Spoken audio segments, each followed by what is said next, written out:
આજે ભાંગી પડ્યો છે. ઓહો, મારી ચાર દીકરીઓને આજે વિદાયની કેમ આપી? બધાની માથે હાથ મૂકી મૂકીને કહે છે, બેટા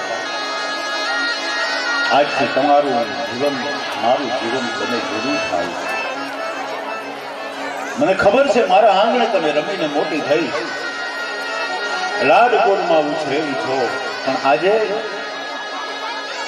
તમે સાસરવાને સુધાવો છો. બેટા બાપની મર્યાદાનું જતન કરજો. જીવનમાંથી બધું હાલ્યું જાય તો જવા દેજો, પણ બાપની આબરૂ નહીં જવા દેજો. નામ કરતા કરતા કરતા મહારાજ જનક જ્યારે દશરથ રાજાની પાસે આવે છે ત્યારે એના ખોડામાં માથું મૂકી રડે.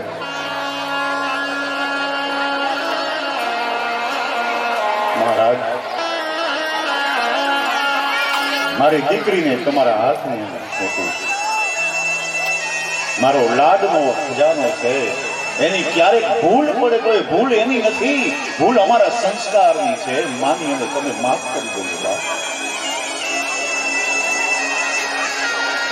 દીકરીનો બાપ અને દીકરીની વિદાય એ કેટલી દુઃખદ હોય છે. કારણ કે પુરુષ જ્યારે રડતો હોય ને તો એ સારો ન લાગે. જે બાપ પોતાની દીકરીને વડાવતી વખતે ધ્રુસકે જ્યારે રડતું હોય ને ત્યારે બહુ રૂડો લાગતો હોય, બહુ રૂડો લાગે. લગ્નમાં બધા હોય પણ બે પાત્રો એવા છે એની વેદનાની કોઈ ખબર ન હોય. એક તો જે દીકરીના લગ્ન થતા હોય તે, અને એક તો દીકરીનો બાપ. કઠોર હૃદય હોય ગમે એવું તોય પોતાની વહાલ સોઈ દીકરીને જ્યારે વિદાય કરતો હોય ત્યારે બાપ ભાંગી પડે.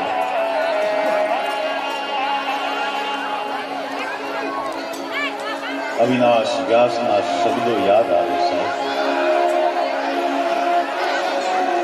બાપની આંખમાં ત્યારે આંસુની ધારા હોય, પણ એ આંસુ સમજાય નહીં કે આ સુખનું છે કે દુઃખનું.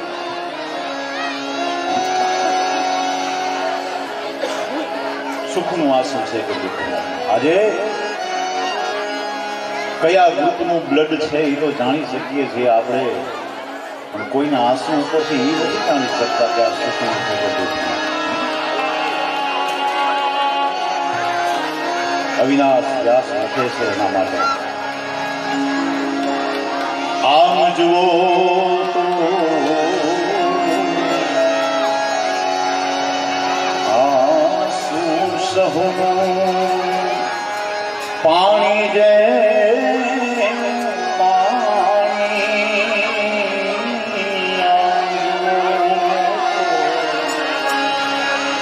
આંસુ સહુનું પાણી જે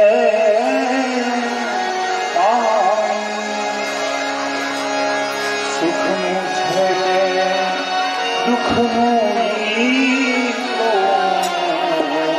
કોઈ શક્યું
કણવ જેવા કણવ મહાજ્ઞાની ઋષિ પણ એમ કહેવાય કે પોતાની દીકરી જ્યારે શકુંતલાને જ્યારે વિદાય આપતા હતા ને, શકુંતલા તો એની સગી દીકરી નહોતા, પાલક દીકરી હતા, પણ છતાંય જ્યારે એમ કહેવાય એની અંદર કણવ ઋષિએ જ્યારે શકુંતલાને જ્યારે વિદાય દીધી ને, ત્યારે જ્ઞાની કણવ મુનિ બોલ્યા છે કે ઓહો, મારા જેવા તપસ્વી અને જ્ઞાની બાપની જો આ હાલત થતી હોય તો જગતના સામાન્ય બાપની શું દશા થતી? દીકરીને વિદાય કરવાની એ ઘડી બાપના માથે વજ્રઘાત સમાન છે, છતાંય આ દુનિયાની રીતને નિભાવવું પડે છે. જનક કહે છે, મહારાજ મારી દીકરીની કોઈ ભૂલ થાય તો મારી ભૂલ સમજીને એને માફ કરજો. વેરડા એમ કહેવાય કે જયારે હાલતા થયા ત્યારે ચારે દીકરીઓ દૂર દૂર આમ ધૂળની ડમરી ઉડતી હતી ત્યાં સુધી મહારાજ જનક મીઠ માંડીને બાપ પાછા વળવાનું મન નથી માનતું. મંત્રીઓ, પ્રધાનો, ઋષિ મુનિઓ કે છે કે બાપજી આ તો જગતની રીત છે, આપ જ જો ભાંગી પડશો તો પછી આ રાજકાજ ચાલશે. આમ ચારેય દીકરીઓની વિદાય આપી છે.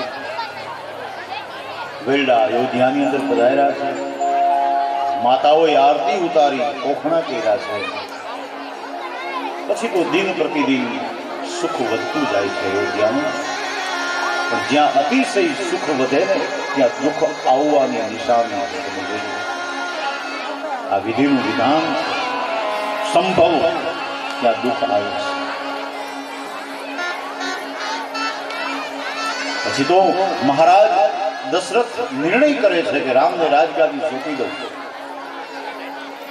અને આ બાજુ દેવતાઓને ચિંતા થવા લાગી કે રામ જો રાજગાદી ઉપર બેસી જશે તો પછી જંગલમાં જે શ્રાપિત આત્માઓ છે, અસુરોનો જે સંહાર કરવાનો છે, એ કાર્ય કોણ કરશે? વિઘ્નેશ્વરી માં સરસ્વતીને હુકમ કર્યો કે જાઓ દેવી, ગમે એમ કરીને પણ આ રામનો રાજ્યાભિષેક અટકાવો. સરસ્વતીએ કીધું કે હે દેવતાઓ, તમે ઊંચા બેઠા છો પણ તમારા વિચાર બહુ નીચા છે. કોઈને સુખ ના આપી શકો કાંઈ નહીં, પણ કોઈના સુખને ઘણી શું કામ મળે? જેને અયોધ્યાનું સરયુનું જલ પીધું હોય એની બુદ્ધિ કોઈ દિવસ ભ્રષ્ટ ન થાય. પણ હા, એક વ્યક્તિ એવી છે અયોધ્યામાં કે જે મૂળ અયોધ્યાની નથી, બહારથી આવેલી છે, અને એ કૈકેયીની દાસી મંથરા દાઈજામાં આવેલી હતી. કૈકેયીના પિતાજીએ જ્યારે લગ્ન થયા ને ત્યારે કૈકેયીની સેવા કરવા માટે દાસી આ મંથરાને મોકલી.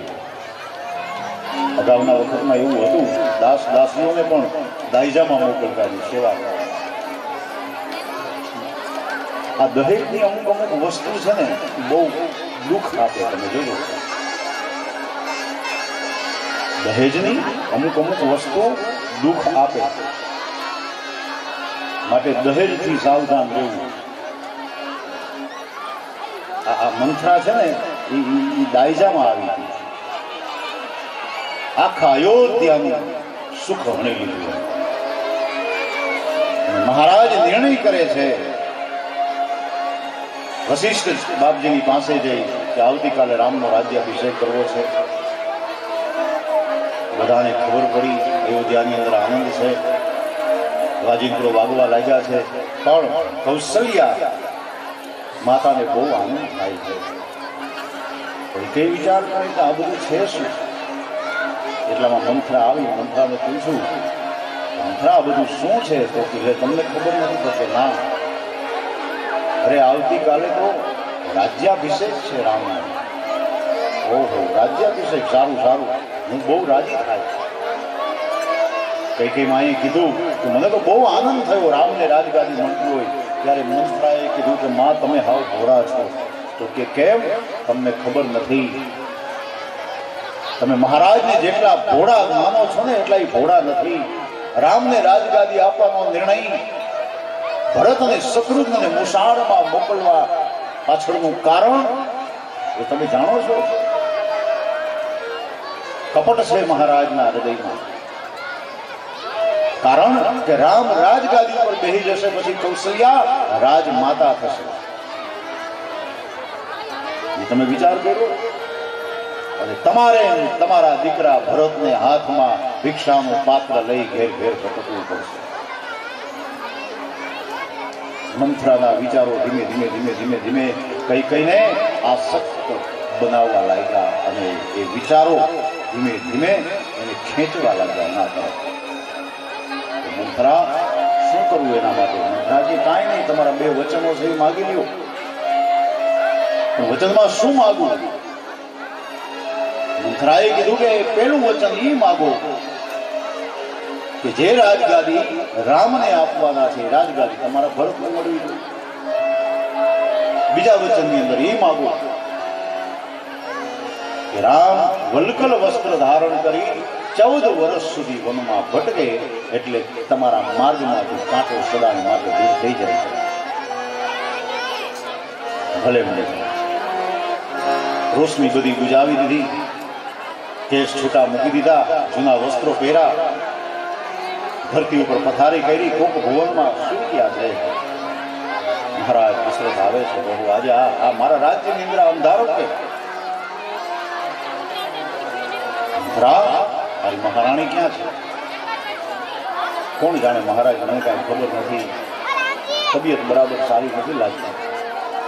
મહારાજ જાય છે ત્યાં તો ધરતી ઉપર વિખરાઈ ગયેલા કેશ અને કઈ કઈ સુતા.